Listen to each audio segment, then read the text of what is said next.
buongiorno a tutti, siamo alla partenza del Vinitaly oggi, primo giorno del Vinitaly, e siamo qui presso la cantina di Soave per assaggiare una novità, un vino che ha visto una lunga permanenza sui lieviti, precisamente 120 mesi, e siamo in compagnia del direttore della cantina di Soave, Bruno Tentini, buongiorno. Buongiorno.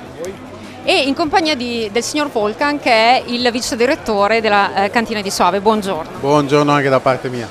Bene, allora, qui si tratta di un vino che è un po' un vino celebrativo, in qualche modo.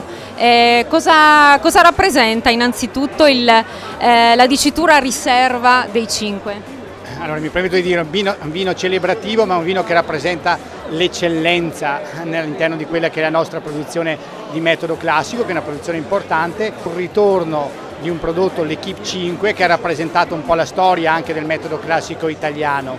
Equipe 5, e nel caso specifico Riserva dei 5, rappresenta un prodotto esclusivo che solo in quelle annate, così come nei grandi millesimati della Champagne, solo nelle annate dove l'uva raggiunge quei livelli qualitativi di particolare valore, di particolare eccellenza, proponiamo le cuvée che poi vanno a maturare per un lungo periodo, oltre 120 mesi, per arrivare poi a quell'equilibrio incredibile che la Riserva dei 5 esprime.